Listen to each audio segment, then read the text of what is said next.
Hi guys, and welcome back to my channel. For those of you who are new here, hi, my name is Bongi and thank you so much for finding me. I hope that after watching this video you'll decide to stay and join us every Wednesday as we talk about true crime cases from all the different parts of the world, literally.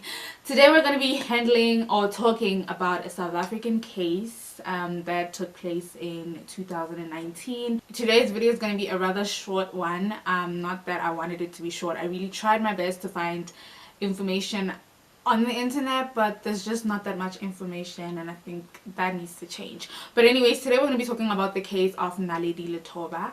If you are South African or from South Africa, it's probably not the first time that you've heard of this name. Yeah, there was a video in 2019 that was circulating all over social media. It was apparently Naledi Lethoba's murder video, but it turned out the police did make a statement later on that it wasn't Naledi Lethoba in the video, but that's how some of us came across the case. That's how some of us came to know of the case. So anyways, today we're going to be talking about the Naledi Lethoba case, but before I get into it, you already know that I have to make my usual disclaimer that I mean absolutely no disrespect to anybody that I'm going to be talking about in this video and all the families that were and are affected by this case. This video is purely for educational purposes, and all the information was gotten off of the internet and simply compiled into one video. And now we're just going to get right into it. So Naledi Lethoba was born and bred in Bothaville in Free State to parents Sam Nyakani and Mpho Nyakani.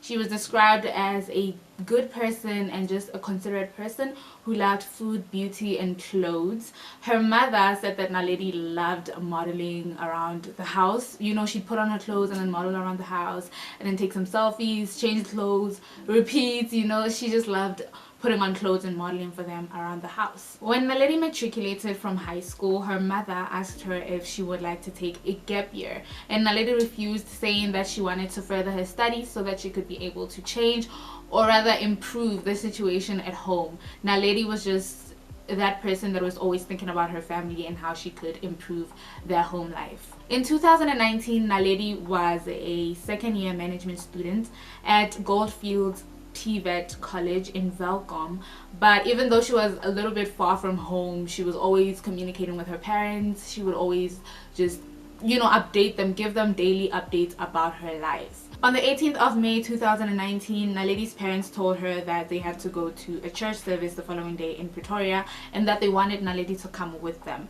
Naledi told them that she couldn't go because the following week exams and tests were going to be coming up, and she wanted to study ahead and didn't want to like take some time off her schedule. The last time Naledi's parents spoke to her was sometime between the 18th and the 19th of May. They grew worried when they didn't hear from her and they couldn't get a hold of her, but the mother just thought that, oh, she probably just lost her phone during the weekend and didn't really think much of it. She didn't really want to worry that much. On the 20th of May though, when they still didn't hear from Naledi, who was usually always communicating with them, the worry grew stronger and stronger. When Wednesday came and they still hadn't heard from her, the father decided to go to the campus to go look for Naledi. He went to the house that Naledi lived in to look for her, but Naledi wasn't there. He also asked a couple of her friends if they knew where she could be or if they've heard from her at all, and nobody had heard from her. So, you know, the worry just kept increasing. The following day, they received a call from a family member who lived in Welkom, who told them that they had received a call from the police saying that a body resembling that of Naledi had been found in an open field in Welkom. So of course, they immediately rushed from Bothaville all the way to Welkom again. When they got to the police station, Naledi's father said that as they were explaining to him or to them what the body looked like, he just had this feeling deep inside him that it was his daughter, but he was just trying to keep the hope that it wasn't his daughter. But then they were taken to the mortuary, and there he was able to confirm that that was the body of his 21-year-old daughter. Naledi's body had been burnt beyond recognition and her breasts had been cut off. Her parents were only able to identify her using the color of her nails, like the nail polish, and her gold and silver teeth. Some of her body parts were also missing, but I do not know exactly which parts were missing. 4 days after Naledi's body was found and identified, 19-year-old Obed Leshoro was handed over to the police by his father in connection to Naledi Lethoba's murder. Obed had confessed to the murder to his father, and his father decided to hand him in to the police. When he got to the police, he also confessed, and he later even pleaded guilty to avoid trial. According to Obed, on the day of the incident, he visited Naledi at her place. When he was there, he confronted her about cheating on him because he had been suspecting that she was cheating on him. Naledi confessed to having other affairs, and then they had an argument. He got angry and left Naledi's place, but later on that day he took his father's bakkie and then drove back to Naledi's place. When he got there, he picked Naledi up and they drove together to a quiet neighborhood where the argument continued. Obed then took a knife and stabbed Naledi with it in the chest. Naledi grabbed the knife, but Obed was somehow able to get it back, and then he stabbed Naledi again in the neck. He then took her body and put it in the back of the bakkie and drove to a petrol station to get some petrol. From there, he drove to an open field where he cut off Naledi's breasts, hid her in the bushes, and then set her alight. He only confessed to the crime 10 days later. According to Naledi's housemates, Obed went to their place alone on Sunday evening, so he probably wanted them to be his alibi in case he ever got caught maybe. And he also came back to their house the Friday after Naledi's body was found and identified, and he was apparently crying, and everybody was just, you know, comforting him, thinking that he also didn't know what had happened to Naledi, whereas he was the murderer. He was the person who actually took Naledi's life.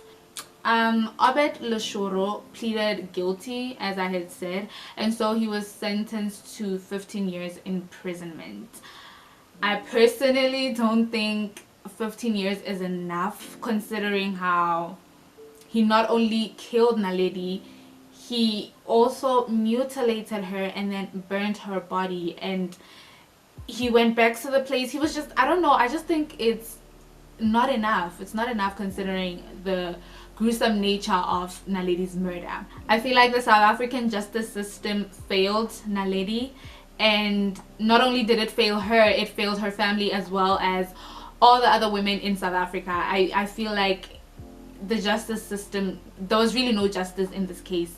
That's just my personal opinion. 15 years is really not enough. It's not. But let me know what you think in the comments down below.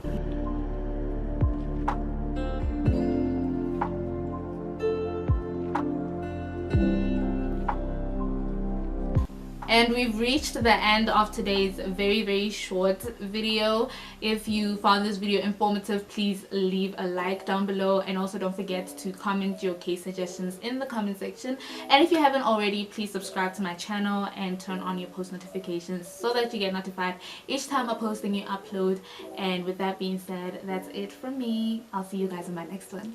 Bye.